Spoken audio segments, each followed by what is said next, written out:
ஓம் சாந்தி. எல்லோரும் சந்தோஷமாக இருக்கிறீங்களா? ரொம்ப இன்ட்ரெஸ்டான வீடியோ பார்க்க போகிறோம். சிதம்பரம் நடராஜர் கோயிலில் ஒரு பிள்ளையார் சிலை ரொம்ப ஆபாசமாக வடிக்கப்பட்டிருக்குது அப்படின்னு தந்தை பெரியார் அவர் இருக்கும்பொழுது விடுதலை பத்திரிகையில் எழுதியிருக்கிறார். ஸோ உண்மையில் அப்படி ஒரு சிலை இருக்குதா அப்படின்ட்டு அங்கே இருக்கிற ஒரு தெரிந்த நபருக்கு ஃப்ரெண்டுக்கு கால் பண்ணி கேட்டேன். ஆமாம், நிஜமாகவே இருக்குது அப்படின்னு சொன்னான். 1928 எழுதியிருக்கிறார். குடியரசுன்ற இதழில் பெரியார் எழுதியிருக்கிறார். ஐயோ அப்பா, 100 வருஷம் ஆக போகுது. இன்னும் 3 வருஷம் தான் 100 வருஷம். ஸோ அதில் அந்த கட்டுரையில் நிறைய விஷயங்கள் அவர் கேட்டிருக்கிறாரு. எல்லாத்துக்குமே நம்ம பதில் சொல்ல போகிறோம். 100 வருஷம் கழித்து லேட்டாக ஏன் பதில் சொல்கிறோம் அப்படின்னா, ஏன் அந்த நேரத்தில் யாரும் சொல்லலை அப்படின்னா, எல்லாமே அந்தந்த நேரத்தில் தான் நடக்கும். ஸோ பெரியார் மூலமாக கடவுள் சில விஷயங்களை பண்ணணும்னு நினைச்சார். அது பண்ணியாச்சு, முடிச்சாச்சு. இப்போ இதற்கான பதில் சொல்ல வேண்டிய நேரம், அதனால் சொல்கிறோம். ஸோ எனக்கு சொல்லியிருக்கிறாருன்னா, பெரியாரை முதன்மை கடவுள், பெரிய கடவுள், கணபதி, விக்னேஸ்வர் அப்படி இப்படின்னு சொல்கிறாங்க. எல்லாத்துக்கும் முதல்ல அவரை தான் வணங்குறாங்க. ஸோ அப்படிப்பட்ட அதிக செல்வாக்குள்ள முதற்கடவுள் பிள்ளையாருடைய சங்கதியை கொஞ்சம் கவனிப்போம் அப்படின்ட்டு ஸ்லைட்டாக நக்கலாக சொல்கிறார். என்ன அந்த சிதம்பரம் கோயில் ஆபாசமாக இருக்குது அப்படின்னா, பிள்ளையார் சிலை இருக்கும். அவருடைய மடியில் ஒரு ஒரு பொண்ணு இருக்கும் நிர்வாணமாக. அந்த பெண்ணுடைய கர்ப்பவாயில் பிள்ளையாருடைய துதிக்கை இருக்கும். ஸோ இதுதான் இந்த ஆபாச சிலை. ஸோ இப்படி ஒரு சிலை இருக்குதுன்னு நிறைய பேருக்கு தெரியாது. எனக்குமே இது ஆச்சரியமாக தான் இருந்தது. ஸோ அதை பற்றி தான் அவர் மெயினாக கேட்குறார். அதுக்கு முன்னாடி பிள்ளையாரை பற்றி சில விஷயங்கள் சொல்கிறார். ஸோ அதற்கான விளக்கமும் நம்ம பார்ப்போம். அதுக்கு முன்னாடி அவர் கேட்குற கேள்விகள் எல்லாம் வரிசையாக பார்த்துட்டு வரும்போது அது கரெக்டாக வரும். என்ன கேட்குறாரு அப்படின்னா, பிள்ளையாருடைய பிறப்பை பற்றி சொல்கிறார். எத்தனை காரணம் ஒருத்தர் பிறக்கிறதுக்கு சொல்லுவீங்க? 4 காரணம் சொல்லியிருக்கிறீங்க அப்படின்ட்டு தலைப்பே அதுதான். ஒன்று பார்வதி தேவி குளிக்க போகும் பொழுது யாரும் வரக்கூடாது அப்படின்னு காவல் வைக்கிறதுக்காக தன்னுடைய உடம்புலேருந்து ஒரு அழுக்கை திரட்டி உருட்டி ஒரு ஆண் பிள்ளை ஆகட்டும் அப்படின்னு கீழே போட்ட உடனே அது ஆண் குழந்தை ஆகிடுச்சு. ஸோ நான் குளிச்சுட்டு வர வரைக்கும் நீ காவல் காத்துட்டுரு அப்படின்ட்டு உட்கார வச்சுருக்கிறாங்க பிள்ளையாரை. அப்போ அந்த நேரம் சிவன் வரும்பொழுது, ஸோ இதை அந்த கதையில் அவர் விஸ்தாரமாக கொஞ்சம் நக்கலெரிச்சலும் பேசியிருப்பார். அதெல்லாம் கட் பண்ணிவிட்டு சாரத்தை மட்டும் நாம் சொல்கிறோம். ஸோ சிவன் வரும்போது, இல்லை பார்வதி குளிச்சிட்ருக்காங்க, நீங்கள் உள்ளே போகக்கூடாதுன்னு தடுக்கிறாங்க. உடனே சிவனுக்கு கோபம் வந்துடுச்சு. அப்போ சூலாயுதத்தினால அவருடைய கழுத்தை வெட்டிறார். ஸோ இது எல்லோருக்கும் தெரிந்த கதை, ஃபஸ்ட்டு காரணம். அப்போ சிவனை பார்த்து நீங்கள் ஏன் இப்படி பண்ணீங்க அப்படின்னு கேட்கும் பொழுது, பார்வதியுடைய கோபத்தை தணிக்கிறதுக்காக மறுபடியும் அந்த தலையை ஒட்டலான்னு பார்த்தா தலை காணும். அதுக்கப்புறம் போய் யானையுடைய தலையை எடுத்துகிட்டு தலை இல்லாமல் இருந்த அந்த பிள்ளையாருடைய உடம்பில் இந்த தலையை பொருத்தினாங்க. ஸோ இப்படி பார்வதியை திருப்திப்படுத்தினாங்கன்னு ஒரு கதை இருக்குது. ஸோ இதுக்கு ஆதாரம் சிவபுராணத்திலையும் கந்த புராணத்திலையும் இருக்கிறதா சொல்கிறாங்க அப்படின்னு சொல்கிறார். ஸோ அவர் அந்த 4 விளக்கம் சொல்லும்போது நம்ம ஒன்றுத்துக்குமே விளக்கம் சொல்லலாம்.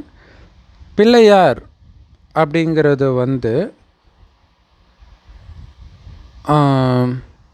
இந்து மதத்தில் வந்து நிறைய கடவுள்கள் இருக்கிறாங்க அப்படின்னு சொல்லுவாங்க. ஆனால் ஏதோ ஒரு பிரச்சனைனா மட்டும் ஏக இறைவன், ஒருவன் தான் இறைவன் அப்படிலாம் சொல்லுவாங்கன்னெலாம் பின்னாடி சொல்லியிருப்பார். ஸோ இந்து மதத்துக்குன்னு இல்லை, ஒட்டுமொத்தமாக உலகத்துக்கு ஒரு கடவுள் தான்.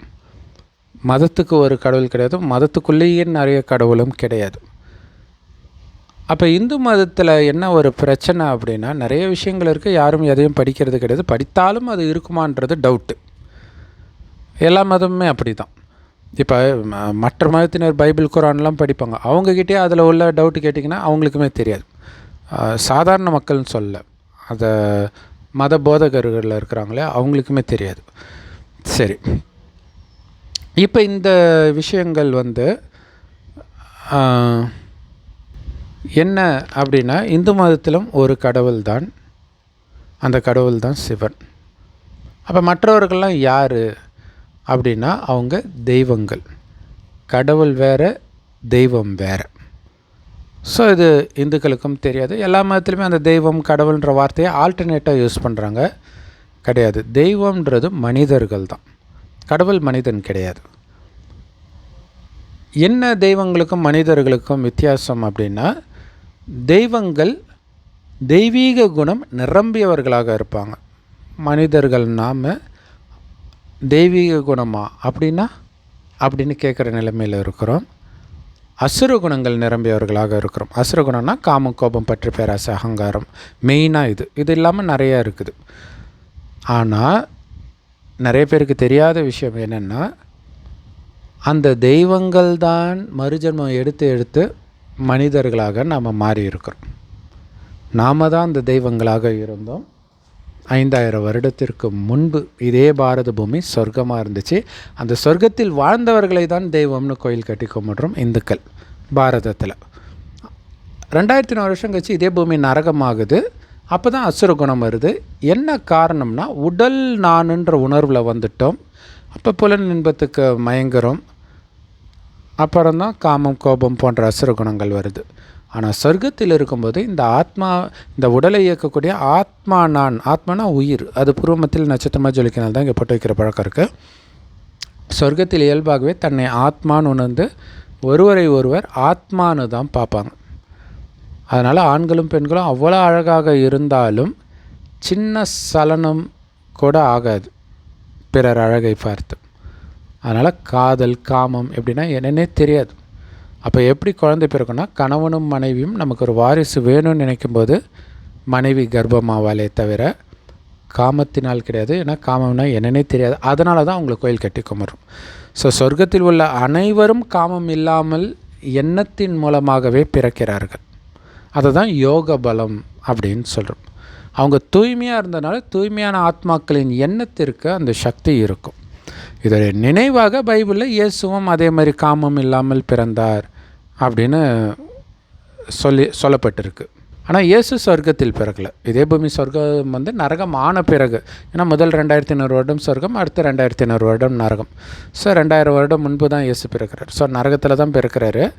பட் கதை வந்து இங்கே இருக்கிறத வச்சு அவருடைய கதையாக போட்டாங்க. மற்றபடி எந்த புராண கதையும் நிஜத்தில் நடந்தது கிடையாது. பைபிளாக இருந்தாலும் சரி, குரானாக இருந்தாலும் சரி, ராமாயணம், மகாபாரதம் எதாக இருந்தாலும் சரி, நிஜத்தில் நடந்தது கிடையாது. இந்த விஷயத்தை முன்னாடியே இது யாருக்குமே தெரியாது. இதுதான் பெரிய விஷயம். அப்புறம் எங்கே போய் பெரியார் கூட போய் இவங்க போய் வாதம் பண்ணுவாங்க இல்லையா? அது அப்படி கிடையாது. அப்படி இப்போ கிறிஸ்டின்ஸ், முஸ்லீம்ஸ் வந்து உலக அளவில் வாதம் பண்ணுவாங்க. என்ன பண்ணுவாங்கன்னா, இவங்க நக்கல் பண்ணாங்கன்னா அவங்க திருப்பி நக்கல் பண்ணுவாங்களே தவிர இது என்ன இருக்குது அப்படிங்கிறத அவங்களால பதில் சொல்ல முடியாது.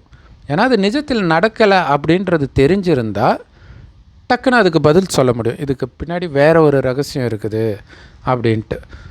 ஸோ அதே மாதிரி இதை ஏன் சொல்கிறோம் அப்படின்னா, சொர்க்கத்தில் தான் நாராயணன்றவர் சொர்க்கத்தின் ஆரம்பத்தில் சத்தியுகத்தில் வரவர், சத்யநாராயணன்னே சொல்கிறாங்க இல்லையா? ஸோ அது ஆக்சுவலாக நாராயணன்றது ராஜ பதவியுடைய பேர். 1ஆம் பல்லவன் 2ஆம் பல்லவன் மாதிரி 1ஆம் நாராயணன் 2ஆம் நாராயணன்ட்டு அவங்களுடைய தலைமுறை 8 தலைமுறை ஆட்சி பண்ணும். அப்போ 8 நாராயணன். அவங்க திருமணம் பண்ணுற வெவ்வேறு பெண்கள் தான் அஷ்டலக்ஷ்மிகள், 8 லக்ஷ்மிகள். அதே மாதிரி திரேத்தா யுகத்தில் 12 ராமர் சீதை இருப்பாங்க. ஏன் அங்கே 8 இங்கே 12 அதிகமாகிடுச்சுன்னா, அங்கே ஆயுள் 150 வருடம் சராசரி ஆயுள் மனிதனுக்கு, இங்கே 125 குறையுது, கொஞ்சம் கொஞ்சமாக குறையும். ஏன்னா ஆத்மாவுடைய சக்தி குறையுது. ஆனாலும் தூய்மையாக தான் இருப்பாங்க, துக்கமெல்லாம் இருக்காது. 2500 வருஷம் கழித்து இந்த பூமி நரகமாகும் பொழுது, நரகம் ஆகிறதுக்கு காரணம் மனிதன் என்ன பண்ணிடுறான், ஆத்மான்றதுல இருந்து உடல்ன்ற உணர்வுக்கு வந்துடுறான். ஆத்மான்றதை மறந்துடுறான். ஸோ ஆத்மா சக்தி இழக்க இழக்க கொஞ்சம் கொஞ்சமாக மறதி ஏற்படும். இப்போ முழு நாள்லேயே பார்த்திங்கன்னா அந்த தூக்க கலக்கம் வர வர பார்த்திங்கன்னா உங்களுக்கு மறதி ஆகும். அதனால தான் உங்களுக்கு டைம் ஆகும் ஒரு காரியத்தை, சாதாரண காரியத்தை செஞ்சு முடிக்கவே. ஏன்னா டக்கு டக்குன்னு மெமரி ஸ்கிப் ஆகும். ஸோ அதே மாதிரி தான் ஆத்மான்றது தான் மறக்கிறோம், முதல் மறதி. ஸோ அப்போ ஆத்மான்றதை மறக்கும்போது என்ன ஆகுதுன்னா, ஆனந்தத்தை வெளியில் தேட வேண்டியதாக இருக்குது. ஆனால் சொர்க்கத்தில் ஆத்மான்ற உணர்வு இருக்கனால ஆத்மாவுடைய உண்மையான குணமே ஆனந்தம். ஸோ ஆத்மா தான் கண் வழியாக பார்க்குது, வாய் வழியாக பேசுது அப்படின்ற உணர்வு இருக்கிறதுனால சதா ஆனந்தத்தையும் அனுபவம் பண்ணுவாங்க, ஆத்மாவில் கவனம் இருக்கிறனால. ஸோ ஆத்மாவில் கவனம் போயிட்டதுனால ஆனந்தம் இல்லை. அப்போ ஆனந்தத்தை வெளியில் தேடுறாங்க. அப்போ தான் புலன இன்பத்துக்கு அடிமையாகிறாங்க.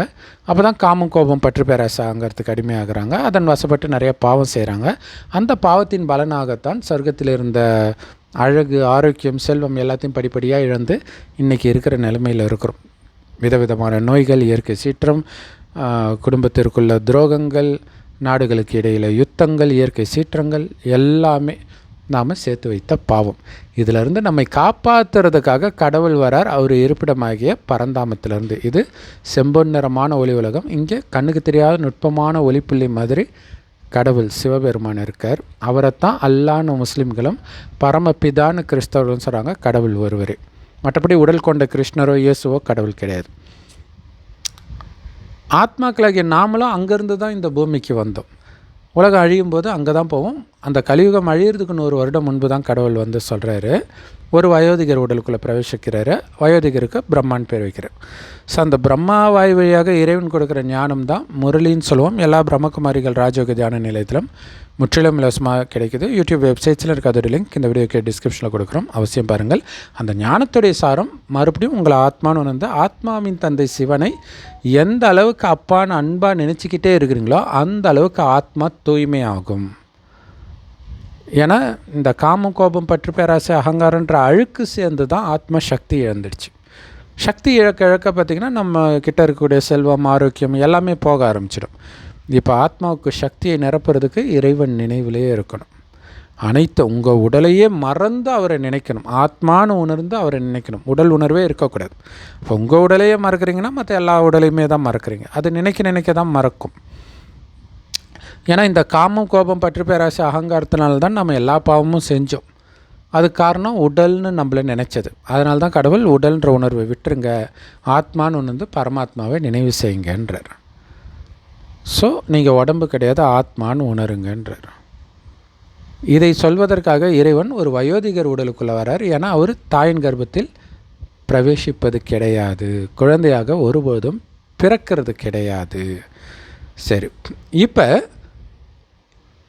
அதனால தான் நீங்கள் முருகனுடைய அவதாரம் பார்த்திங்கன்னா சிவனுடைய நெற்றிக்கண்ணில் இருந்து ஒரு ஜோதியாக வந்தார் அப்படின்னு காட்டுவாங்க. ஸோ ஆக்சுவலாக சிவனுக்கு நெற்றி கிடையாது, அவருக்கு உடம்பே கிடையாது. அவர் ஒரு உடம்புக்குள்ளே பிரவேசமாகிறார். ஆத்மா எப்பயும் இங்கே தான் வரும், பரமாத்மாவும் அப்படி தான். ஸோ அப்போ அந்த பிரம்மாவுடைய நெத்தியிலிருந்து ஞானத்தை கொடுக்குறார். என்ன ஞானம் கொடுக்குறாரு? நீ உடம்பு கிடையாது, ஆத்மான்னு சொல்கிறார். அதுதான் ஜோதியிலிருந்து ஜோதி வந்தது அப்படின்னு சொல்கிறதுடைய அர்த்தம். பட் இது அவங்களுக்கு தெரியாது. பக்தியில் ஏதோ கதை வெளிப்பட்டு இருக்குது.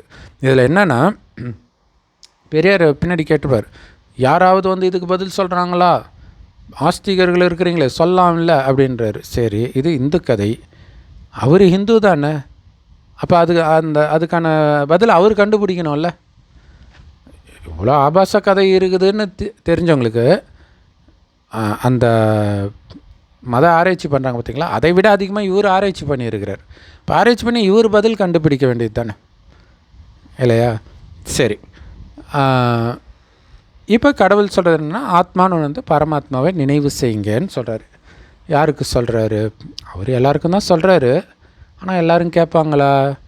கேட்க மாட்டாங்க. கோடியில் ஒருத்தர் தான் இந்த ஞானத்தை ஏற்றுக்குவாங்க. எல்லாருக்கும் இந்த ஞானம் போய்டும் உலகம் அழிகிறதுக்குள்ளே. ஆனால் கோடியில் ஒருத்தர் தான் இதை அதற்கு முன்பே ஏற்றுக்கிட்டு அவருடைய வழிப்படி நடந்து காமம், கோபம், பற்று, பேராசை, அகங்காரத்தை வெல்லணும். வென்றால்தான் சொர்க்கத்துக்கு போக முடியும். ஏன்னா காமம், கோபம், பற்று, பேராசை, அகங்காரம்னா என்னென்னு தெரியாத உலகம்.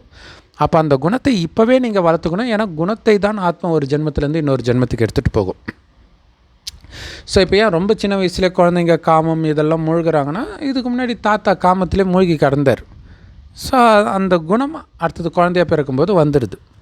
ஸோ அதே மாதிரி இப்போ காமம், கோபம், பற்று, பேராசை, அகங்காரம்னா என்னென்னே தெரியாத நிலையை இறைவனை நினைத்து நினைத்து அடையணும்.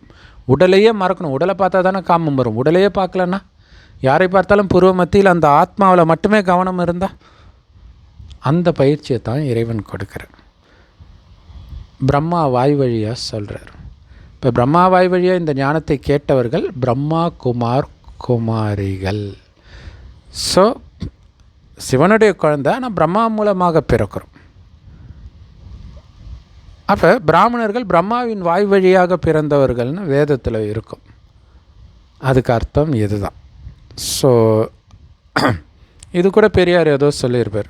என்ன பிராமணன் இங்கே பிறந்தானா, அங்கே பிறந்தானா, என்னடா பிராமணன் தலையிலேருந்து பிறந்தானா, சத்திரியன் நெஞ்சிலேருந்து பிறந்தானா அப்படின்ட்டு பச்சையாக ஒன்று சொல்லுவார். எல்லோரும் ஒரு இடத்துலேருந்து தானே போகிறாங்க, நீங்கள் மட்டும் எங்கடா இங்கேருந்தெல்லாம் பிறந்தீங்க அப்படின்னு சொல்லுவார். அப்போ தெரியுதில்ல, அப்படி பிறக்க மாட்டாங்கன்னு தெரியுதில்ல. அப்போ அதில் வேறு ஏதோ அர்த்தம் இருக்குதுன்னு யோசிக்கிறது தான் புத்திசாலித்தனம். இது தான் பார்த்தாலே எல்லாருக்கும் தெரியுது, இதில் என்ன புத்திசாலித்தனம் இருக்குது இல்லையா? சரி, ஓகே. ஸோ அப்போ இங்கே என்ன அர்த்தம்? அந்த பிராமணன், சத்திரியன், வைஷ்யன், சூத்ரன் அப்படின்னா, இப்போ இந்த பிரம்மா குமார் குமாரிகள் இல்லையா, இவங்க தான் பிராமணர்கள். ஏன்னா பிரம்மா வாய் வழியாக பிறக்கிறவங்க நாம தான். ஆக்சுவலாக உலகத்தில் உள்ள எல்லாருமே பிரம்மகுமார் குமாரிகள் தான். இந்த பிரம்மாவைத்தான் ஆதாம்னு சொல்லுவாங்க, ஆதி தகப்பன்ட்டு. ஸோ அவர் மூலமாக தான் இந்த ஞானத்தை கேட்டு பிராமணன் ஆகிறோம். அடுத்தது சொர்க்கத்தில் தேவதை ஆகிறோம். சத்யுகத்தில், திரேதாயுகத்தில் சத்திரியன் ஆகிறோம். அடுத்தது வைஷ்யன் ஆகிறோம். அடுத்தது சூத்ரன் ஆகிறோம். இவங்க என்ன நினச்சிக்கிறாங்க, ஒரு வேலை செய்கிறவங்க ஒவ்வொரு வர்ணம், அப்படி கிடையாது. அதாவது இப்போ ஏன் பிராமணர்கள் உயர்ந்தவர்கள்லாம் கடவுள்கிட்ட நேரடியாக இந்த ஞானத்தை கேட்குறோம். ஆக்சுவலாக உச்சிக்குடுமி பிராமணர்கள் அவங்க சொல்கிற அந்த விராட ரூபத்தில் அதில் தான் வரும் இந்த விஷ்ணுவுடைய தலையிலேருந்து பிறந்தாங்க, நெஞ்சிலேருந்து பிறந்தாங்கன்ட்டு. ஆனால் தலையிலிருந்து பிறந்ததாக தேவதைன்னு தான் இருக்கும். அது யார் பார்த்த வேலையோ பிராமணன்னு போட்டு விட்டோம். தேவதைன்னு போட்டிருந்தால் இந்த பிரச்சனை இல்லை. ஆனால் வேதத்தில் தேவதைன்னு தான் போட்டிருக்கும், பிராமணர்களை பற்றி போட்டிருக்காது. அதுதான் அங்கே பிரச்சனையே. ஏன்னா விஷ்ணுவுடைய தலைக்கும் மேலே அப்படின்னு தேவதைகளை விட பிராமணர்கள் உயர்ந்தவர்கள். அதனால தான் அந்த காலத்தில் பிராமணர்கள் உச்சி குடுமி வச்சுருப்பாங்க, கொஞ்சோண்டு முடி இருக்கும். ஸோ அப்படின்னு அர்த்தம், தேவதைகளை விட உயர்ந்தவர்கள். ஏன்னா கடவுள்கிட்டேருந்து ஞானத்தை அடைகிறோம். நமக்கு மட்டும்தான் இந்த 5000 வருட காலச்சக்கரம் தெரியும். சொர்க்கத்தில் வாழக்கூடிய கிருஷ்ணருக்கே தெரியாது. இப்போ இந்த ஞானத்தை எடுத்து தான் அங்கே போகிறாங்க, ஆனால் அதுங்க மறந்துடும். இல்லை முன்ஜென்மத்தில் நடந்தது எதுவுமே ஞாபகம் இருக்காது. அந்த குணம் மட்டும் இருக்கும், அவ்வளோதான். ஆத்மாவாக பார்க்குற குணம். ஸோ அப்போ அவருக்கே தெரியாதுன்னா பின்னாடி வேதத்தை எழுதுனவங்களுக்கு என்ன தெரியும்? பாவம், அவங்க யோசித்து எழுதுறது கிடையாது.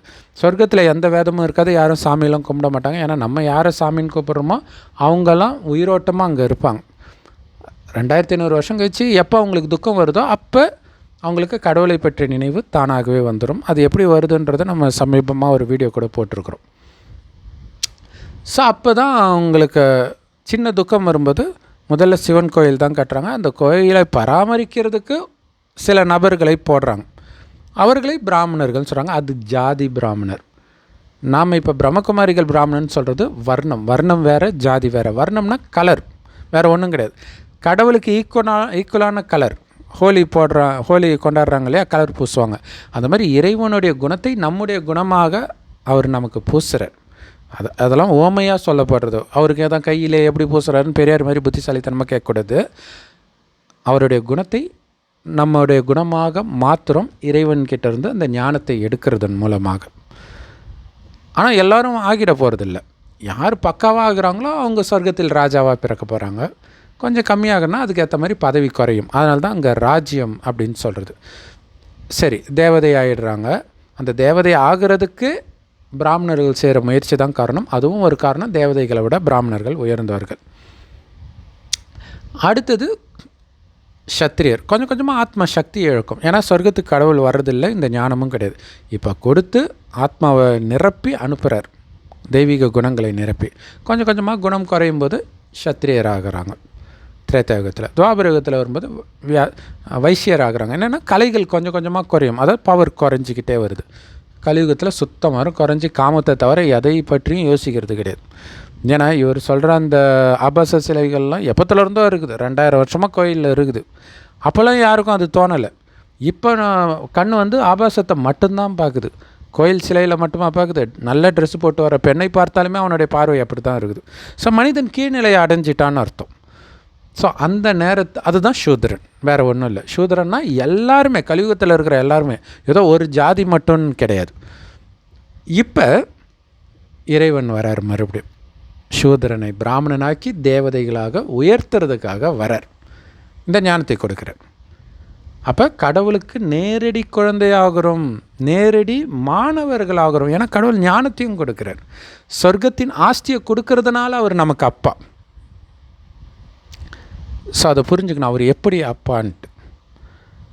சரி, அடுத்தது ஞானத்தை கொடுக்கறதுனால அவர் டீச்சர், நம்மளை கூடவே அழைச்சிட்டு போகிறார், வழிகாட்டி. அதனால் அவர் குரு. மூன்றுமாகவும் இருக்கிறார் கடவுள். இது வரைக்கும் உடல்ன்ற உணர்வில் இருந்த நம்ம உடல் உணர்வை கட் பண்ணுறது தான் அங்கே பிள்ளையாரோடைய தலையை கட் பண்ணிட்டாங்க. சிவனை பார்க்கும்போது தலை கட்டாகுது.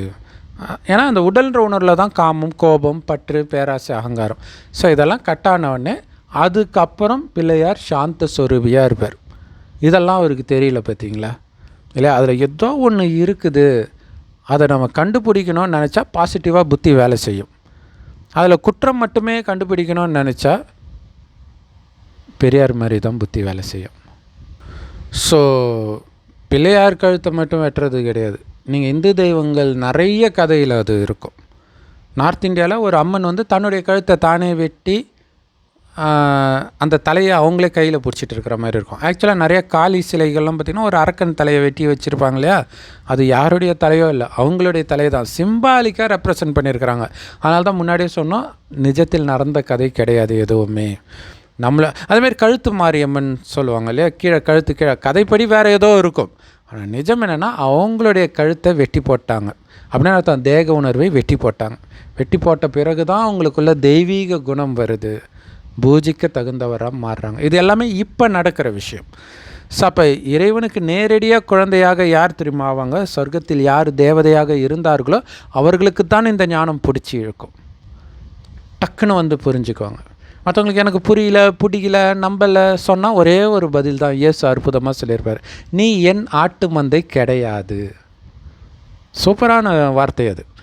ஏன்னா தேவதையாக இருந்தவர்களுக்கு தான் கடவுள் கொடுக்குற ஞானம் மட்டும்தான் பிடிக்கும். மனிதர்கள் சொன்ன எதுலேயுமே திருப்தி அடைய மாட்டாங்க.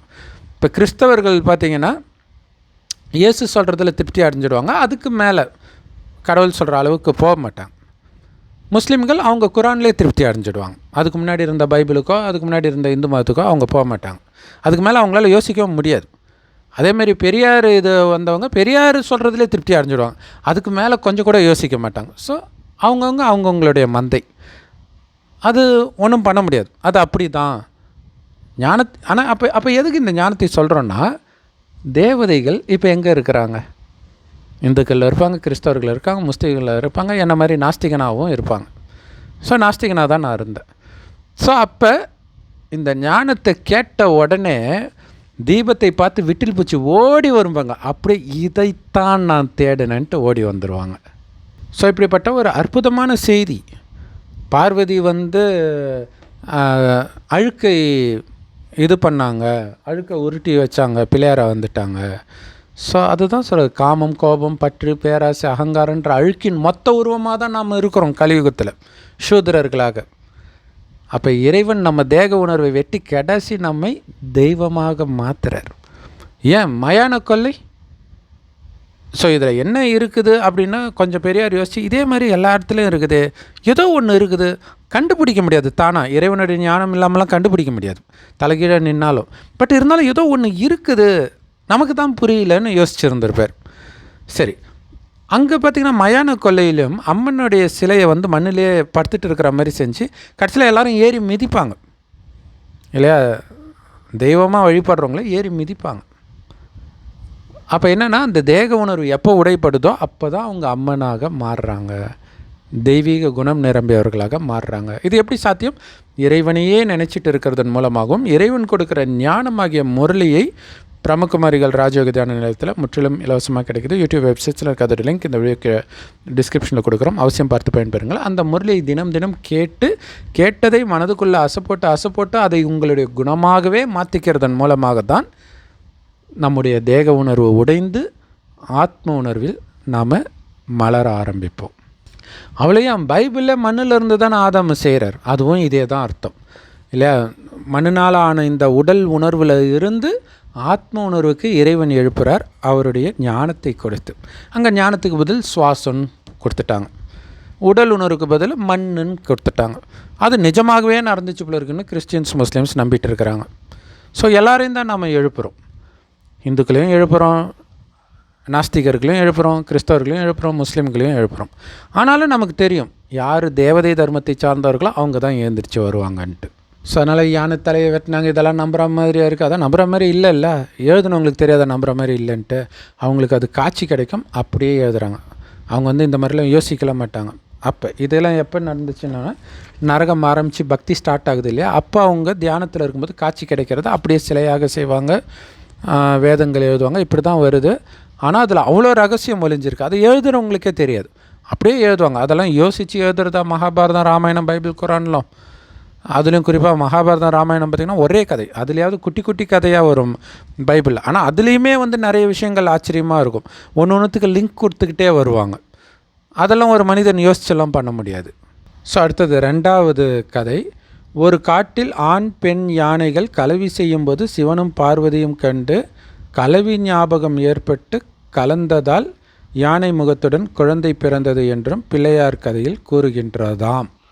ஸோ இது எதில் இருக்குதுன்னு தெரியல, ஏன்னா இவங்களுக்கு வந்து பார்வதிக்கு குழந்தையே பிறக்காதுன்றது தான் சாபமே இல்லையா.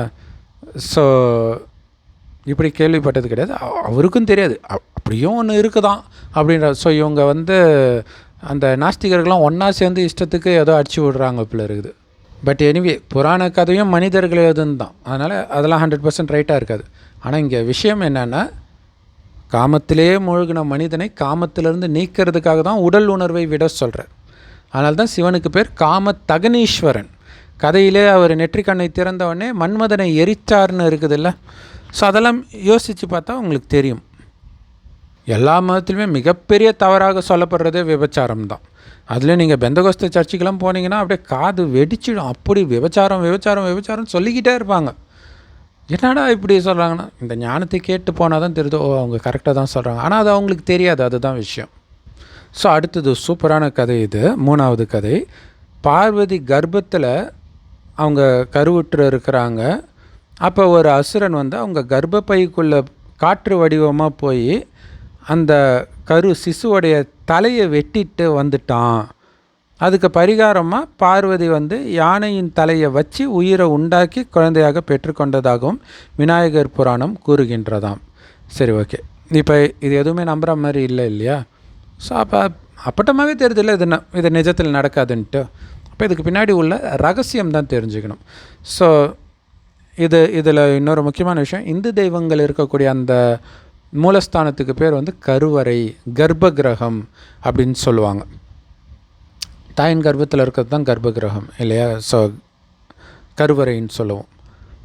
ஏன் இங்கே அப்படி சொல்கிறாங்க அப்படின்னா, சொர்க்கத்தில் தேவதை பிறப்பாங்க, ஆனால் அவங்க தெய்வீக குணமுடையவர்களாக எப்படி திடீர்னு மாறினாங்க? ஏன்னா கலியுகம் தான் இருக்கிறதுலே மோசமான யுகம், எல்லாம் காமம் கோபம் பற்றி பேராசாங்கரத்தில் இருப்பாங்க. கலியுகம் முடிஞ்சோடனே சத்தியுகம், உடனே எல்லோரும் உத்தமராக எப்படி மாற முடியும்? இதே ஆத்மா தான் அங்கே போகணும், எப்படி மாற முடியும்? அப்படி மாற்றுறதுக்கு கடவுள் வரார். இது எல்லாமே சூக்ஷ்மமாக நடக்குது, யாருக்குமே தெரியாது. கடவுள் வந்துட்டார்னு யாருக்காவது தெரியுமா? 1936 வந்திருக்கார். கடைசி 100 வருஷம்தான், இன்னும் 10-11 வருஷம் தான் இருக்குது, முடியவே போது. இன்னும் நிறைய பேருக்கு தெரியல, பெரும்பான்மையானவர்களுக்கு தெரியல. அப்போ இங்கே என்ன நடக்குது அப்படின்னா, இப்போ ஒரு தாயின் கர்ப்பத்தில் என்ன நடக்கும்? உடம்பு வளரும். ஆனால் இங்கே நம்மளுடைய குணத்தை வளர்க்குறார். அதனால் இதை ஒரு சூக்ஷ்ம கர்ப்ப கிரகம் அப்படின்னு சொல்லலாம். இந்த கடைசி 100 வருடத்தை சங்கம யுகம்னுவாங்க. இதுவே ஒரு கர்ப்ப கிரகம். ஏன்னா தேவதையாக நாம் இப்போ உருவாகிட்டு இருக்கிறோம் சூக்ஷ்மமாக. அதை இந்த கடைசி 100 வருடம் இறைவன் நம்மளை மாற்றுறதுடைய நினைவு தான் எல்லா மத கதைகளும் மத பண்டிகைகளுமே. அதையும் நம்ம ஒரு வீடியோவாக போட்டுட்டு தான் இருக்கிறோம். ஸோ அப்போ இந்த கர்ப்பத்துக்குள்ளே தான் நம்மளுடைய தேக உணர்வை கடவுள் வெட்டி ஆத்ம உணர்வுடையவராக மாற்றுறார். ஸோ கடவுள்ன்றதுக்கு பதில் அங்கே அசுரன் போய் வெட்டிட்டான் அப்படின்னு சொல்லுது. ஸோ பிறக்கும்போது யானை முகத்தோடு பிறந்தார் அப்படிங்கிறதுடைய அர்த்தம் என்னென்னா, அந்த அசுர குணமே இல்லாமல் தெய்வீக குணமாக பணிவானவராக பிறந்தார் அப்படின்ட்டு. ஸோ ஒரே கதை தான் அது இல்லை, சம்பவம் வேறு மாதிரி இருந்தாலும் மெசேஜ் ஒரே மெசேஜ் தான் வந்திருக்குது. அந்த மெசேஜ் தெரியாததுனால பாவம் இதை நினைத்து ஆனந்தப்பட வேண்டிய ஒரு விஷயத்தை நினைத்து அவர் துக்கப்பட்டு வருத்தப்பட்டு கோபப்பட்டு ப்ரெஷர் ஏறி இப்படியெல்லாம் கஷ்டப்பட்டு இருக்கிறார். உங்கள் துக்கம் சுகமாக மாறும், வாங்க என்கிட்டன்னு இயேசு சொன்னார். உங்கள் சுகத்தை நான் துக்கமாக மாற்றுறேன்ட்டு பெரியார் சொல்லியிருக்கிறார் பாவம். ஸோ அடுத்தது 4வது கதை தக்கனுடைய யாகத்தை அழிக்கிறதுக்காக சிவன் தனது மூத்த குமாரனாகிய கணபதி அனுப்பினதாகவும், தக்கன் கணபதி தலையை வெட்டிட்டதாகவும், 2வது மகன் முருகன் அனுப்பிச்சு பார்க்க சொல்லும்பொழுது தலை இல்லைன்னு சொன்ன உடனே யானை தலையை வெட்டிட்டான். ஸோ இங்கே விஷயம் என்னென்னா, தேக உணர்வை வெட்டுறார், அவ்வளோதான். ஸோ இதை 4வது கதை சொல்லுதுன்னு முடிச்சிட்டார். ஸோ இப்போ அடுத்தது முக்கியமான விஷயத்துக்கு வருவோம். சரி, இப்போ அவர் என்ன சொல்லியிருக்கிறாருன்னா, பிள்ளையார்ன்ற கடவுள் சிவனுக்கோ பார்வதிக்கோ மகனாக பாவிக்கப்பட்டவர். அந்த யானைத்தலை செயற்கையாக ஏற்பட்டு இருக்குது அப்படின்னு ஒப்புக்கணும் அப்படின்றாரு. அடுத்தது, கடவுள் கூட்டத்தில் முதல்வரான பிள்ளையார் சங்கதியே இப்படி இருக்குது, அப்போ மற்றவங்களுடைய விஷயம்லாம் எப்படி இருக்கும் அப்படிங்கிறாரு. ஸோ அந்த பிள்ளையார் சங்கதியோடைய உண்மையான அர்த்தம் என்னன்னு சொல்லிட்டோம். இதே தான் எல்லா கதை, ஆக்சுவலாக எல்லா கதையுமே இந்த ஒரே மெசேஜ் தான் இருக்கும், நீங்கள் பார்த்தீங்கன்னா தெரியும். சரி, எல்லா மதத்துலேயுமே, இந்து மதத்தில் மட்டும் கிடையாது. அடுத்தது சொல்கிறாரு, கடவுளுக்கு தாய் தகப்பன் ஏற்பட்டால் அந்த தாய் தகப்பன்களான கடவுள்களுக்கும் தாய் தகப்பன்கள் ஏற்பட்டு தானே தீரும். இதை பார்க்கும்போது கடவுள்கள் தாமாக ஏற்பட்டவர்கள் என்றால் எப்படி ஒப்புக்கொள்ள முடியும்? ஆகவே இந்த கடவுள்களும் உலகமும் ஏற்பட்டதற்கு வேறு ஆதாரங்களை கண்டுபிடிக்க வேண்டியதாக இருக்கிறது அப்படின்னு சொல்கிறார். இது என்னென்னா, இப்போல்லாம் சீரியலில் பார்த்தாலே நிறைய விஷயங்கள் புரியும். ஆக்சுவலாக இப்போ விட அப்போ பக்தி அதிகமாக இருந்துச்சு. அப்போல்லாம் இந்த சத்சங்கம் நடக்கும், தெருக்கூத்து, நாடகம் இதெல்லாம் நடக்கும். ஸோ இது எதுவுமே அவர் அட்டன் பண்ண மாதிரி தெரியல. அவர் கட்டுரை பார்க்கும்பொழுது ஏதோ அரைக்குறையாக அங்கங்கே கேட்டதை வச்சுட்டு சொல்கிற மாதிரி தான் இருக்குது. ஏன் அப்படி சொல்கிறேன்னா, கடவுளுக்கு தாய் தகப்பன் ஏற்பட்டிருந்தால் அவங்களுக்கும் தாய் தகப்பன் இருந்திருக்கணுமே அப்படிங்கிறார். அதாவது பிள்ளையாருக்கு தாய் தகப்பன் இருந்தால் அந்த சிவன் பார்வதிக்கும் தாய் தகப்பன் இருந்திருக்கணுமேன்றார். பார்வதிக்கு தாய் தகப்பன் உண்டு. அதாவது பார்வதிக்கு பல அவதாரம் இருந்துக்கிட்டே இருக்கும், அத்தனைக்கும் தாய் தகப்பன் இருக்கும். கிருஷ்ணருக்கும் இருக்கும், ராமருக்கும் இருக்கும். அதனால தான் சொல்கிறது, தாய் தகப்பனுக்கு பிறந்தவங்க கடவுள் கிடையாது, குழந்தை மனிதன் அப்படின்ட்டு. சிவனுக்கு மட்டும் தாய் தகப்பன் இருக்கிற மாதிரி எந்த கதையும் இருக்காது. அதை பார்வதியே கேட்பாங்க, நான் மட்டும் இறந்து மீண்டும் உங்களை தேடி வர வேண்டியதாக இருக்குது, நீங்கள் மட்டும் அப்படியே இருக்கிறீங்க, நானும் உங்களை மாதிரி மரணமற்ற நிலையை அடையணும். அப்போ தான் ஒரு அமரக்கதை சொல்கிறதுக்காக அமர்நாத் குகை, அமரக்கதைனா மரணத்தை வெல்வதற்கான கதை, அதுக்காக அமர்நாத் குகைக்கு எடுத்துகிட்டு போனார்னு ஒரு கதையே இருக்கும். ஸோ இப்போ இந்த தாய் தகப்பன் இந்த விஷயத்துக்கு வரணுன்னா, கடவுளுக்கு தாய் தகப்பன் அப்படின்னு யாருமே கிடையாது. ஏன்னா அவரை விட உயர்ந்தவர் யாரும் கிடையாது. ஏன்னா தாய் தகப்பன் நம்மை விட உயர்ந்தவராக இருக்கணும். கடவுள் நம்ம எல்லோருக்கும் அப்பா, ஏன்னா நம்ம எல்லாரையும் விட உயர்ந்தவர். இந்த ஞானம் இருக்குது, தெய்வீக குணத்தில் உயர்ந்தவர். 100 வருஷம் பொறுமையாக இந்த ஞானத்தை கொடுத்துட்டு இருக்கிறார். ஸோ இது 1928 அவர் எழுதுனதாக போட்டிருக்கு, பிரிண்டிங் மிஸ்டேக்காக என்னன்னு தெரில. அப்படி போட்டிருந்தால் அது அவருடைய தப்பும் கிடையாது. ஏன்னா கடவுள் வந்தது 1936 தான். ஸோ கண்டிப்பாக அந்த நேரம் யாருக்குமே பதில் தெரியாது. ஆனால் என்ன ஒரு பிரச்சனைனா, இதையே ஒரு இயக்கமாக வச்சுட்டு அதுக்கு தலைவனும் ஆகிட்ட பிறகு இதற்கான பதில் எங்கே இருக்குதுன்னு தேடி போக மாட்டாங்க. ஏன்னா அதுக்கப்புறம் 1936 வந்தார். ஆனால் தமிழ்நாட்டுக்கு வரல. தமிழ்நாட்டுக்கு தான் கடைசியாக வந்தது. அப்போ ஹிந்தியில் தான் ஞானம் வரும். இவங்க தான் ஹிந்தியை எதிர்த்தாங்களே, அப்புறம் எப்படி இறைவன் கொடுக்குற ஞானம் இவங்களுக்கு கிடைக்கும்? மற்றபடி ஆத்மாவும் சரி, பரமாத்மா கடவுளும் சரி அனாதியாக எப்போவுமே தான் இருக்கிறாங்க. கீதையுடைய சாரமே அதுதான். ஆத்மா வெட்ட முடியாது, எரிக்க முடியாது, நினைக்க முடியாது. ஆத்மா முதல்ல சொர்க்கத்துக்கு வருது, கொஞ்சம் கொஞ்சமாக சக்தி இழக்குது. ஃபஸ்ட்டு தூய்மையாக வருது, அழுக்கு ஏற ஏற சக்தி இழக்குது. கடைசியில் இறைவன் மீண்டும் சக்தியை நிரப்பி தூய்மையாக்கிட்டு போகிறார். நம்மளே அழைச்சிட்டு தான் போகிறார். யார் 100% தூய்மை ஆகுறாங்களோ அவங்க முதல்ல பிறவி எடுப்பாங்க, மற்றவர்கள் கொஞ்சம் லேட்டாக வருவாங்க.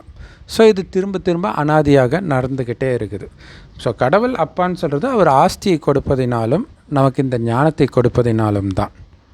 மற்றபடி அவருக்குன்னு உடம்பே எடுக்கலையே. உடம்பு எடுக்கணுன்னா தானே அப்பா அம்மா தேவை. சிவனுக்கு மட்டும்தானே லிங்க ரூபத்தில் பூஜை பண்ணுறாங்க, அதுதான் கரெக்டானதும் கூட. மற்றபடி கழுத்தில் பாம்பு வச்சுட்டு இருக்கிறது சிவன் கிடையாது, சங்கர்.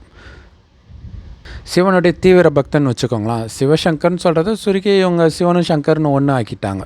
ஸோ இது ஆக்சுவலாக பெரிய பெரிய இந்து சத்சங்கம் பண்ணுறவங்களுக்கே தெரியாது. பிரம்மகுமாரிகள் மட்டும்தான் பெரியார் கேட்ட கேள்விக்கு பதில் சொல்ல முடியும், வேறு யாராலையும் சொல்ல முடியாது. இல்லாட்டினா துஷ்யந்த் ஸ்ரீதர் போன்றவர்களும் பதில் சொல்ல மாட்டாங்களா? அவங்களுக்கும் தெரியாது. ஸோ இப்போ பெரியார் ஒன்று சொல்லியிருக்கிறாரு, இதை சீரியஸாகவும் எடுத்துக்கணும். ஏன் அப்படின்னா, கடவுளை பற்றிய விவகாரமோ சந்தேகமோ வரும்போது மட்டும் கடவுள் ஒருத்தர் தான், அவர் நாம ரூப குணமற்றவர், ஆதி அந்தமற்றவர், பிறப்பு இறப்பற்றவர், தானாய் உண்டானவர், சுயம்புன்னு சொல்கிறோம் இல்லையா, இப்படி சொல்கிறதும் மற்றும் அது ஒரு சக்தி என்றும் ஒரு தன்மை அல்லது குணம் என்றும் பேசி அந்த சமயத்தில் மட்டும் தப்பிச்சுக்கிறாங்க. இந்த மாதிரி கடவுள்களை ஒரு பக்கம் கோடி கோடியாக உண்டாக்கிக்கிட்டும் இருக்கிறாங்க.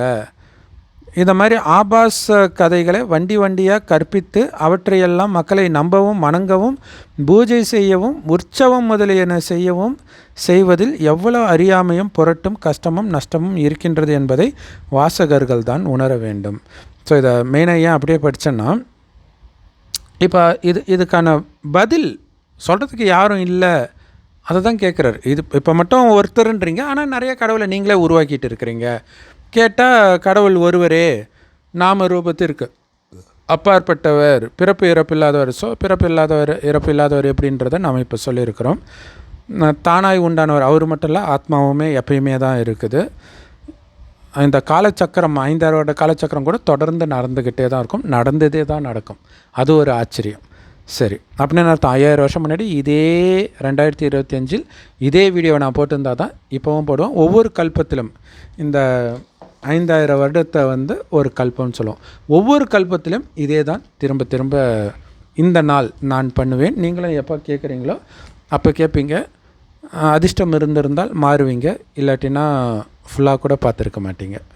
ஸோ இப்போ இந்த ஆபாச கதையை பற்றி சொல்கிறாரு. உதாரணமாக சிதம்பரம் கோயிலில் யானை முகம் கொண்ட ஒரு பிள்ளையார் சிலை செய்து அதன் தும்பிக்கையும் மற்றொரு பெண்ணுடைய சிலை, அந்த சிலையுடைய பெண் குறிக்குள்ள பிள்ளையாருடைய தும்பிக்கை புகவிட்டு இந்த காட்சியை எல்லாருக்கும் தெரிகிறபடி வச்சிருக்கிறதோட இந்த காட்சிக்கு தினமும் முறைப்படி பூஜையும் நடக்குது. பல ஆண் பெண் பக்தர்கள் அதை தரிசித்து கும்பிட்டும் வருகிறார்கள். சில தேரில் கூட ஒரு பிள்ளையார் உருவம் தன்னுடைய துதிக்கையை ஒரு பெண் உருவத்தின் பெண்குறியில் புகுத்தி அப்பெண்ணை தூக்கி கொண்டிருப்பது போலவும் அந்த பெண் 2 காலையும் அகட்டி கொண்டு அந்தரத்தில் நிற்பது போலவும் செதுக்கப்பட்டிருக்கிறது. இவைகளை பார்த்து யாராவது இது என்ன ஆபாசம்னு கேட்டால் இவைகளுக்கு ஒரு கதையும் புராணமும் இருப்பதாக சொல்லப்படுது. அதாவது ஏதோ ஒரு அசுரன் கடவுளோட யுத்தம் செஞ்சுட்டு இருக்கும் பொழுது அந்த யுத்தத்தில் தோன்றிய அசுரர்களை எல்லாம் கடவுள் கொண்டுக்கிட்டே வராரு. ஆனால் தன்னால் முடியாத அளவுக்கு அசுரர்கள் அந்த அசுர ஸ்திரீயின் பெண்குறியிலிருந்து, அதாவது கர்ப்பவாசலிருந்து ஈசல் புறப்படுற மாதிரி பல லட்சக்கணக்காய் வந்துக்கிட்டே இருந்ததாகவும் தொடர்ந்து வெளிப்பட்டு கொண்டே இருந்தார்கள். ஸோ இதை அறிந்த அந்த கடவுள் வந்து பிள்ளையாருடைய உதவியை கேட்குறாங்க. அவர் வந்து ஈசல் புற்றிலேருந்து கரடி ஈசலை உரிகிற மாதிரி தும்பிக்கையிலிருந்து அந்த பெண்ணுடைய கர்ப்பவாயிலிருந்து அசுரர்களை ஒரேடியாக உறிஞ்சிட்டதாக சொல்லப்படுது. ஸோ இந்த மாதிரியான காட்டுமிராண்டித்தன்மையான ஆபாசங்களுக்கு கண்டவைகளை எல்லாம் கடவுள் என்று சொல்லும் ஆஸ்திகர்கள் என்ன பதில் சொல்லக்கூடும் என்று கேட்கின்றோம். ஸோ இந்த வீடியோ வந்து நாஸ்திகர்களுக்கு மட்டும் இல்லை, பெரியார் கேட்குற இந்த கேள்விக்கெல்லாம் பதில் சொல்ல முடியாத ஆஸ்திகர்களுக்கும் சேர்த்து தான் இல்லையா? அப்போ இதை பிரம்மகுமாரிகளால் மட்டும்தானே சொல்ல முடியுது. வேறு யாராவது சத்சங்கம் நடத்துகிற யாருக்காவது இதற்கு பதில் சொல்ல முடியுமா? இன்னும் என்ன உங்களுக்கு தயக்கம் கடவுள் வந்து இந்த ஞானத்தை சொல்கிறாருன்றதை ஏற்றுக்கிறதுல? ஸோ அதுக்கான விளக்கம் பார்க்குறதுக்கு முன்னாடி இன்னும் பெரியார் அவருடைய ஆதங்கத்தை சொல்கிறாரு. அது நியாயமாகவும் இருக்குது. அது என்னென்னா, எவனோ ஒரு காலத்தில் இப்படி எழுதிட்டான் அப்படின்னு பொறுப்பில்லாமல் சொல்லக்கூடாது. ஏன்னா இன்னைய வரைக்கும் அந்த ஆதாரங்களை நீங்கள் போட்டுருவீங்க தானே அந்த வேதங்களை. பல கோயில்களில் அதை உருவங்களாகவும் வடிக்கிறீங்களே. எவனோ ஒருத்தன் செஞ்சிட்டான்னு சொன்னால் இதுக்கு தினம் தினம் பூஜைகள்லாம் நடக்குதே அப்படின்ட்டு அவர் கேட்குறார். சீர்திருத்தக்காரர்கள் மட்டும் இப்படி இருக்கணும் அப்படி இருக்கணும், மதத்துக்கு ஆபத்து, சமயத்துக்கு ஆபத்து, கடவுளுக்கு ஆபத்துன்னு கூப்பாடு போட்டு மதத்தையும் கடவுளையும் காப்பாற்றணுன்றதுக்காக மக்கள் துணையும் கேட்குற வீரர்களே, யாராவது இதுவரை இந்த ஆபாசங்களுக்கு விளக்கம் கொடுக்க முன் வந்திருக்கிறார்களா என்று கேட்கிறோம். அல்லது ஆபாசங்களை விளக்க இன்னொரு போட்டு விளக்க முன் வந்தார்களா அப்படின்னு கேட்டிருக்கார். ஒன்று இதை அதிலிருந்து நீக்கிடணும், இல்லை ஏன்னா சிலையெல்லாம் இருக்குதே அப்படின்னு கேட்குறார். இதையெல்லாம் எந்த ஆஸ்திக சிகாமணிகளுக்கும் ஒரு சிறிதும் கவலை இல்லை அப்படின்னு சொல்லிட்டு, பிள்ளையார் சதுர்த்தி என்ற உற்சவம் என்றைக்கு என்பதில் மாத்திரம் வாதத்துக்கும் ஆராய்ச்சிக்கும் குறைவில்லை. இந்த ஆபாசங்களை எல்லாம் ஒழிக்க முயற்சிக்காமல் சும்மா இருந்துக்கிட்டு இந்த ஆபாசங்களை பிரசங்கம் பண்ணி கொண்டும் இருந்துட்டு இதை எடுத்து சொல்பவர்களை நாஸ்திகர்கள் என்று சொல்லிவிடுவதாலேயே எந்த கடவுளையும் எந்த சமயத்தையும் காப்பாற்றிவிட முடியாது என்று சொல்வோம் அப்படின்னு சொல்கிறாங்க. ஸோ இது நாஸ்திகர்கள்னால் என்ன? இங்கே வந்து நாஸ்திகர்கள்னு எங்களை மட்டம் தட்டுறாங்கன்ற மாதிரி அவர் சொல்கிறார் இல்லையா? ஏன்னா சீர்திருத்தவாதின்னு வார்த்தையை சொல்கிறார். கரெக்டு தான். நாஸ்திகன்றது வந்து இருக்கிறதுலே கெட்ட வார்த்தை உண்மையிலே. இது திறமை பெருமையாக சொல்லிக்கோங்க நாங்கள் நாஸ்திகர்கள்ன்ட்டு. ஆஸ்திகர்கள்னால் கடவுளின் ஆஸ்திக்கு உரியவர்கள். ஒருத்தருடைய யாருடைய ஆஸ்தி நமக்கு கிடைக்கும்? நம்ம அப்பாவுடைய ஆஸ்தி கிடைக்கும். யாருக்கு கிடைக்காது? அனாதைக்கு கிடைக்காது. நாஸ்திகன்னா அனாதைன்னு அர்த்தம். எந்த ஆஸ்தியும் அடைவதற்கு அருகதையற்றவன் அப்படின்னு அர்த்தம். ஸோ எங்களால் எப்படி பைபிள் குரான் கதைகளுக்கு இந்த மாதிரி சிலைகளுக்கு அர்த்தம் இதெல்லாம் எப்படி சொல்ல முடியுது அப்படின்னா, இறைவன் கொடுக்குற ஞானத்தில் அதுதான் விதை. விதையிலிருந்து தான் மரம் வளரும் இல்லையா? அது மாதிரி மரம் தான் பக்தி, விதை வந்து ஞானம். ஸோ இந்த ஞானத்தை படிக்கும்பொழுது இது வந்து இதில் யூஸ் பண்ணுற சில வார்த்தைகள் அங்கே வச்சு ஒரு கதை வந்து இருக்கும். ஆனால் அந்த வார்த்தைகள் வந்து அந்த கதையில் வேறு மாதிரி ஆபாசமாக கூட இது மாதிரி சித்தரித்து இருக்கலாம். ஆனால் அந்த வார்த்தையை கடவுள் பயன்படுத்தினா இதுக்கு இதுதானே அர்த்தம் அப்படின்னு எங்களுக்கு தோணும். ஸோ அப்படி இன்றைக்கி முரளியில், ஆக்சுவலாக இன்றைக்கி இல்லை நாளைக்கு முரளி, 25 ஜூலை 2025 முரளியில் வந்தது. கடைசியில் வரும் அவ்யக்த இஷாரான்னு இருக்கும். ஸோ அந்த முரளியோடைய லிங்க்கும் இந்த வீடியோ முடியும் போது எண்ட் ஸ்க்ரீனில் வரும், அவசியம் பாருங்கள். அதை அப்படியே படிக்கிறேன் பாருங்கள். சங்கல்ப சக்தியை சேமிக்க வேண்டுமென்றால் எந்த விஷயத்தை பார்த்தாலும் கேட்டாலும் நொடியில் முற்றுப்புள்ளி வைக்கும் பயிற்சி செய்யுங்கள். ஒருவேளை சங்கல்பத்தில் ஏன் எதற்கு என்ற வரிசை வந்துவிட்டால் வீணானவைகளில் படைத்துவிட்டால் அதை பாலனை செய்ய வேண்டியிருக்கும். சங்கல்பம், நேரம், சக்தி அதில் செலவாகி கொண்டே இருக்கும். அதனால் இப்பொழுது இந்த வீணான படைப்புகளை குடும்ப கட்டுப்பாடு செய்யுங்கள். அப்போது தான் எல்லையற்ற சேவைக்கு நிமித்தம் ஆக முடியும்.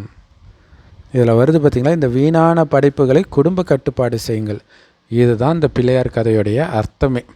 ஸோ இங்கே என்னென்னா, இங்கே வந்து கடவுளை தவிர எந்த நினைவும் இல்லாமல் உடலை விட்டு ஆத்மா பிரிஞ்சுதுன்னா மேலே போயிடும்.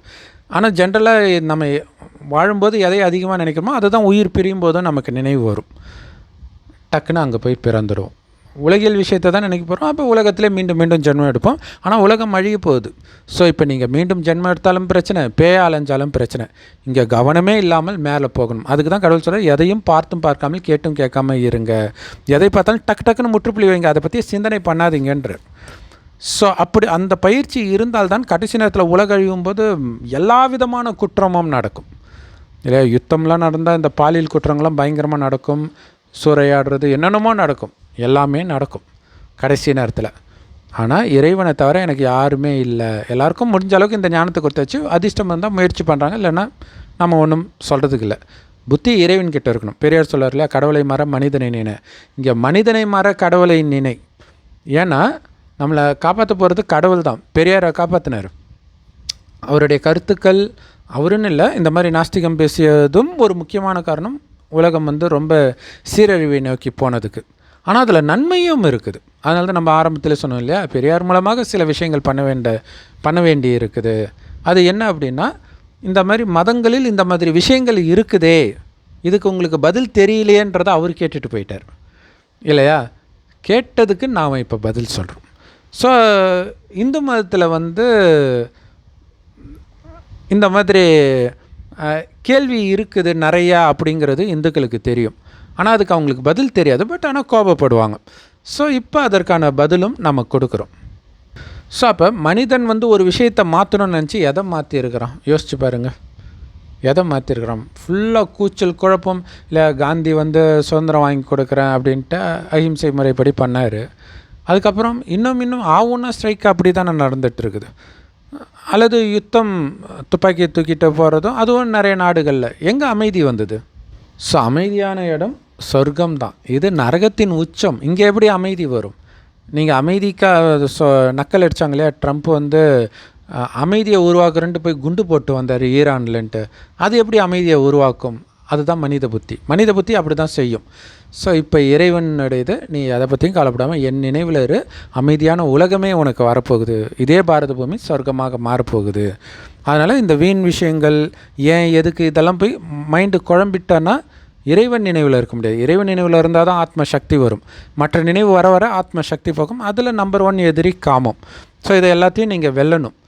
அப்போ குறிப்பாக வீண் எண்ணங்களுக்கு முற்றுப்புள்ளி வைக்கணும். இங்கே என்ன நடக்குது, அங்கே என்ன நடக்குது தெரிஞ்சுக்கணுன்ற ஆர்வம் இருக்குல்ல, அதுக்கெல்லாம் முற்றுப்புள்ளி வைக்க சொல்கிறார். ஸோ அதுதான் இந்த அவ்யக்த இஷாரா. அது ரெகுலராக கேட்டால் தான் உங்களுக்கு புரியும். அதனால் நான் சாரமாக அதை சொல்லிட்டேன். ஸோ அதில் கடைசியில் வீண் எண்ணங்களின் வீணான படைப்புகளை இங்கே அந்த வார்த்தையை சூப்பராக இருக்கும். வீணானவைகளில் படைப்பு படைத்து விட்டால், அதாவது ஏன் எதுக்குன்னு தேவையில்லாத விஷயத்தை எல்லாம் யோசிக்கிறது.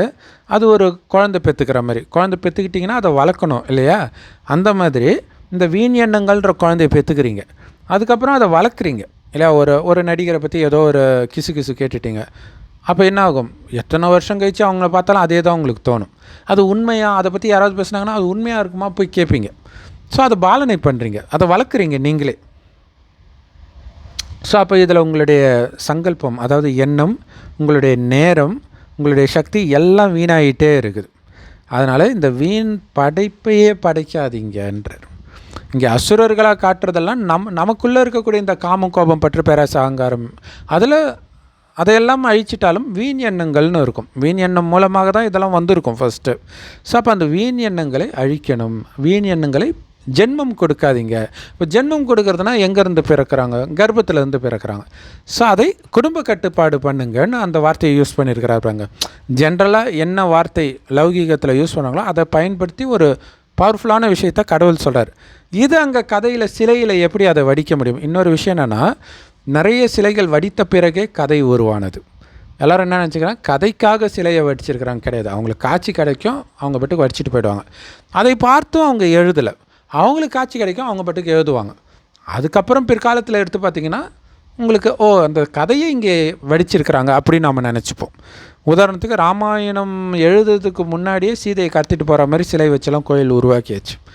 ராமாயணம் படிச்சுட்டு நாம் இப்போ பார்க்குறதுனால அதை இங்கே வடிச்சிருக்கிறாங்கன்னு நம்ம புரிஞ்சுக்கிறோம். ஆனால் அதுக்கு முன்னாடியே வடிக்கப்பட்டது அது. சரி, அது மட்டும் இல்லை, இப்போ விளக்கம் சொல்கிறோமே, இப்போ தான் விளக்கம் சொல்கிறோம்.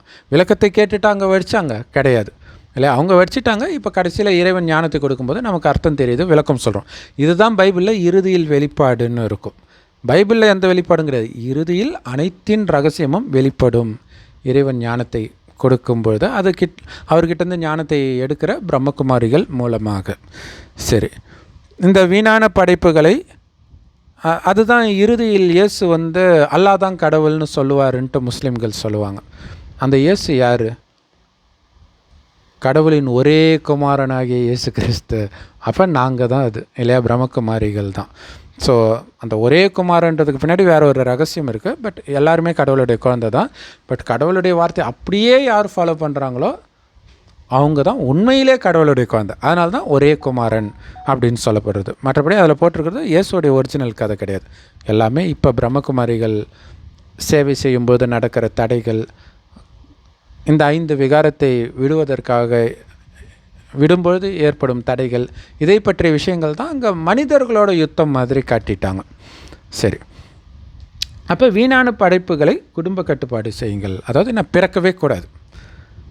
அப்போ இல்லை, பிறக்கவே கூடாது. அதுதான் அங்கே முக்கியமான விஷயம். வெளியில் வந்தப்புறம் கொள்வது கிடையாது. பிறக்கவே இல்லைன்னா அதான் குடும்ப கட்டுப்பாடு.